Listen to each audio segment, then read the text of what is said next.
Hello everyone, welcome to another episode of Immortal Lord Returns. तो इस episode की शुरुआत में हम ली रेंजू को देखते हैं जो किंग यान के सामने आ गई थी और फिर वो उसे बोलने लगता है कि हम दोनों के पास से डिवाइन वेपन है, तो उनकी मदद से जीत पाना तो काफी ज्यादा मुश्किल होगा। तो ली रेंजू उसका बो साइड में रख देती है, तो फिर वो बोलने लगती है कि हम लोग अपने वेपन के बिना फाइट करेंगे। तो किंग यान भी उसका वेपन साइड में रख के फिर ऊपर जाके उसके ऊपर पाम अटैक्स करने लगा था और ली रेंजू भी फिर उन अटैक से बचते बचाते साइड से होते हुए किंग यान की तरफ बढ़ती जाती है, जिसके बाद भी उसके पास आके एक पाम अटैक कर देती है जिसकी एनर्जी बहुत ज्यादा थी और जिसके इम्पैक्ट से अपना क्योस बीस्ट तो उड़ता दूर जा गिरा था। और इसी धमाके के साथ किंग यान भी दूर आके गिरा था। क्योस बीस्ट उसको बोलता है कि ये लड़की पागल है और तू भी पागल है, इसलिए मैं यहाँ से दूर जाता हूँ, मैं तुम्हारे बीच में रेफरी का काम करूंगा। तो किंग यान ये सुन के बोलता है कि कमीने कहें कि तुझे अगर मरने से डर लगता है तो ये बताने में कोई शर्म की बात नहीं है। लेकिन तुरंत ही ली रेंजू उसके ऊपर अटैक कर देती है और किंग यान को फिर उसके अटैक से बचने पे ध्यान देना पड़ता है। वो ऊपर आ जाता है, ऊपर आते साथ ही वो उस स्टोन को डिस्ट्रॉय कर देता है जो किंग यान ने अटैक के रूप में किया था। और किंग यान फिर जमीन को फाड़ के उससे पानी निकाल देती है और उससे वो किंग यान को ऊपर की तरफ पुश करती है। तो किंग यान उसी की तरफ जंप करके उस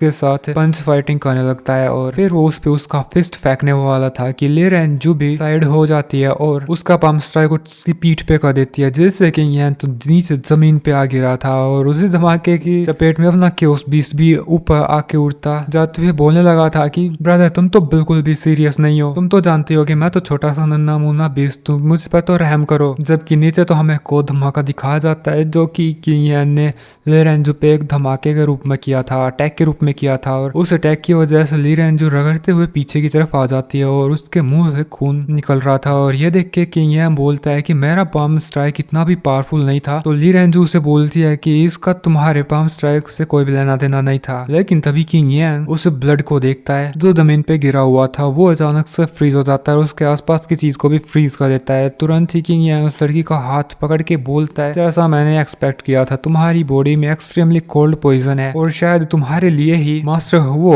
उस कमिक फायर को हासिल करना चाह रहा था। क्योंकि वो उसके मिशन में फेल हुआ तो तुम इस पॉइजन को ठीक कराने के लिए मेरे पीछे पड़ गई। नहीं नहीं, अगर मैं सही हूँ तो वो जो ट्रेजर मैप्स थे वे भी तुम्हारे ही सेटअप थे, लेकिन अब तो तुम उस कमिक फायर को भी हासिल नहीं कर पाए, मैंने तुम्हें हरा भी दिया। और तभी उसको ली रेंजू बोलती है कि हम अपनी हार एक्सेप्ट करती हूँ, लेकिन ये मत सोचना कि पॉइजन की वजह से मैं कमजोर हूँ। तो किंग यान बोलता है चलो ऐसा करते हैं कि हम में से कोई नहीं आ रहे हैं, हमारा जो फाइट थी वो ड्रॉ रही। याद रखना अगर तुम्हें फ्यूचर में मुझसे फाइट करनी है तो बता के आना, ऐसे सरप्राइज अटैक मत करना, नहीं तो मैं कोई भी रहम नहीं दिखाऊंगा। और वैसे चिंता मत करो, मैं इतना बुरा लड़का नहीं हूँ, वैसे तो मैंने सारी अज्यूर फ्लेम को खुद के साथ मर्ज कर लिया है, लेकिन मैं तुम्हें एक छोटा सा हिस्सा दे सकता हूँ। ये तुम्हारी बॉडी से पॉइजन को रिमूव करने में तो हेल्प नहीं कर पाएगा, लेकिन उनको सप्रेस करने में जरूर हेल्प करेगा। लेकिन ली रेंजू तो किंग यान की उस फ्लेम को लिए बिना ही उसका बो लेकर के यहाँ से जाने लगी थी। वो तो अभी उससे कुछ बात भी नहीं करी थी। तो किंग यान फटाक से उसके पास आके बोलता है अब क्योंकि हम दोनों मिले हैं तो मैं समझता हूँ कि हम दोनों डेस्टिन्ड है, चलो एक डील करते हैं। लेकिन ली रेंजू तो उसकी ये बात सुन के उसको साफ मना कर देती है कि मैं किसी डील में इंटरेस्टेड नहीं हूँ। उसके आगे जाते ही किंग यान बोलता है कि बिना जाने कि मैं तुमसे क्या डील करना चाहता हूँ उसको रिजेक्ट करना अच्छी बात नहीं। तभी जो ली रेंजू थे उसके मुंह से और ज्यादा ब्लड निकलने लगा था,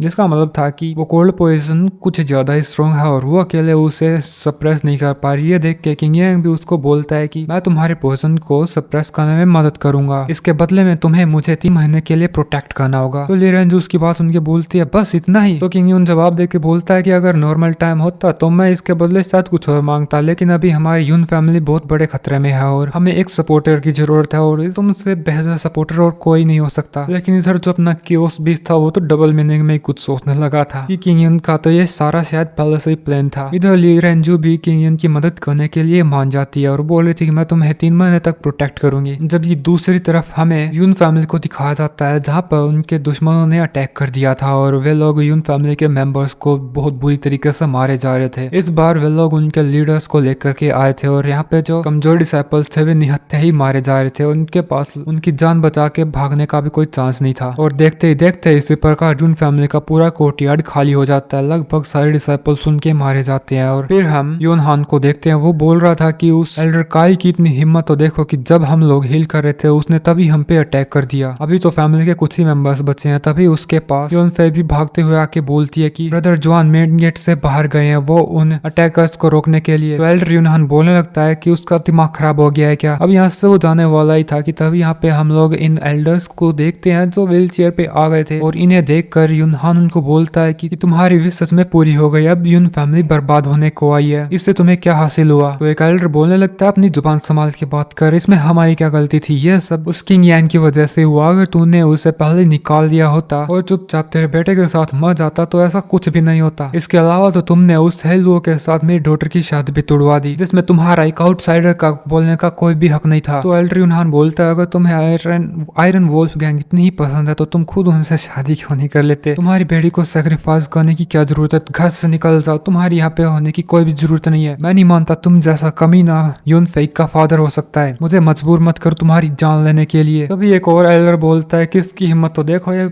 मरने वाला है, फिर भी इसकी जबान पे कोई लगाम नहीं है। कहाँ है वो तुम्हारा so called young master King Yen, मुझे वो दिखाई क्यों नहीं दे रहा, कहाँ गायब हो गया, कहीं वो मर तो नहीं गया। वो बोल ही रहा था कि तब यहाँ पर लाइब्रेरी वाला एल्डर भी आ जाता है और वो बोलता है कि तुम गद्दारों की यहाँ आने की हिम्मत कैसे हुई, चले जाओ नहीं तो मैं तुम्हें छोड़ूंगा नहीं। जो देखकर किंग यांग का फादर बोलने लगता है कि एक और आ गया, मैं तुम्हारे साथ जुबान नहीं चढ़ाऊंगा, लेकिन अगर तुम्हारी कोई आखिरी विश हो तो वो तुम मुझे अभी भी बता सकते हो। तो एल्डर यूनहान बोलता है हाँ हमारी विश है तेरी जान लेना, और वो फिर उसकी सूंड निकालते साथ ही उसके ऊपर अटैक करने जा रहा था। बट तभी उसका जो अटैक था वो अपने आप ही डिस्ट्रॉय हो जाता है। जबकि तभी हमें यून फैमिली के सिटी गेट को दिखाते हैं जहाँ पे डिसाइपल्स को कुचलते हुए काफी बड़े बड़े बीस्ट के ऊपर से आयरन वोल्फ गैंग आ रही थी। आयरन वोल्फ गैंग का जो लीडर था वो बोल रहा था कि मैं फैमिली ड्रामे से दूर रहना चाहता हूँ, लेकिन तुम्हारी फैमिली काफी ज्यादा एंटरटेनिंग है और मुझे बहुत मजा आ रहा है, इसलिए मैं रोकूंगा नहीं। आयरन वोल्फ गैंग के इस लीडर का नाम हेई कुई है, जिसको अक्सर लोग मैडमैन के नाम से ही बोलते हैं। उसके यहाँ पे आते ही जो एल्डर यूनहान था वो उसे बोलता है कि हे कोई तुम्हारे वोल्फ्स को यहाँ से लेके चले जाओ, लेकिन वो तो बोलने लगता है कि मेरे 2 होल मास्टर्स को तुम लोगों ने मार दिया, उनका बदला लेने के लिए मैं उनका लीडर कैसे नहीं आ सकता। तो एल्डर यूनहान बोलने लगता है कि वो तुम्हारी आयरन वोल्फ गैंग थी जिन्होंने हमारे ऊपर पहले अटैक किया। तो वो बोलता है ऐसा बिल्कुल नहीं हो सकता, हम लोग तो यहाँ पे प्यार से आए थे, मेरा बेटा तुम्हारी बेटी से मतलब तुम्हारे यून फैमिली की यंग मिस से प्यार करता है, डेफिनेटली वो उससे जब चाहे मिलने के लिए आ सकता है। और भला तुम होते कौन हो उसे रोकने वाले, क्यों सही कहा ना साथी। और फिर उसके पीछे जो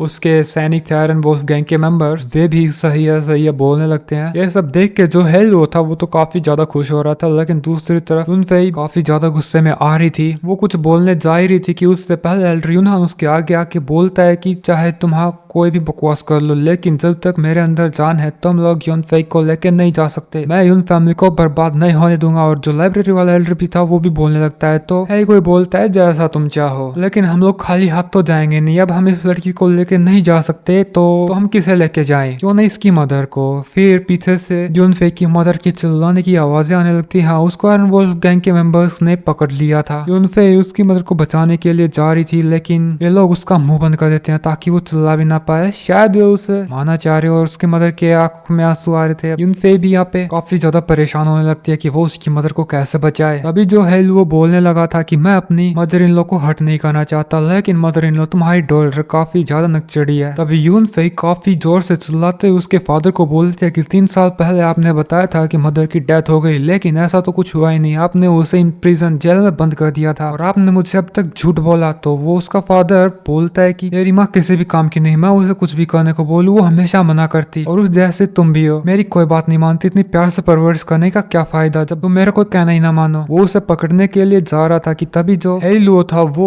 यूनफेई के फादर पे अटैक कर देता है, जिससे उसकी तो जान वहीं पे निकल जाती है। फिर हेलुओ यूनफेई को बोलने लगता है कि तेरा बाप तो गया, अब तेरे पास तेरी मदर है, अब तुम चूज कर लो कि या तो तुम यून फैमिली में रह सकती हो और हम तुम्हारी मदर को मार दे, या फिर तुम हमारे साथ चलो। यूनफेई तो काफी ज्यादा मजबूर हो गई थी, वो उसके फैमिली को कैसे खत्म होता देख सकती थी, और यहाँ पे वो डिसीजन बना लेती है कि मैं तुम्हारे साथ चलूंगी, मेरी मदर को जाने दो, और वो उस हेलुओ के पास आ जाती है। लेकिन मुझे नहीं लगता कि वो अभी भी यून फैमिली को जाने देगा। तभी जो हेकुन था वो बोलने लगता है कि वो तय रहा, मेरे बेटे की शादी हमारे आयरन वोल्फ माउंटेन में होगी। अब क्योंकि लड़की वाले डोरी देते हैं तो हम डोरी में ज्यादा कुछ नहीं बल्कि तुम्हारी पूरी यून फैमिली को मांगते हैं, हर किसी को शादी अटेंड करनी होगी, नहीं तो यून फैमिली नहीं बचेगी। इसके बाद सीन चेंज हो जाता है और हमें यून जॉन को दिखाते हैं जो किसी तो बंदे के पास आया हुआ है किसी दूसरी फैमिली से मदद मांगने के लिए। वो वहाँ के यंग मास्टर से मदद मांगता है, लेकिन वो कहता है कि मुझे तुम्हारी फैमिली को क्यों बचाना चाहिए, वो तो बर्बाद होने की कगार पे है। तो वो तो बोलने लगता है कि आप प्लीज हमारी फैमिली को बचा लीजिए, मैं आपका सर्वेंट भी बनने के लिए तैयार हूँ। अभी हमें पता चल रहा है कि यून जुआन जिस बंदे से मदद मांगने के लिए आया है उसका नाम यून फैम है, वो भी यून फैमिली का ही एक मेंबर है। वो बोलने लगता है कि मैंने यून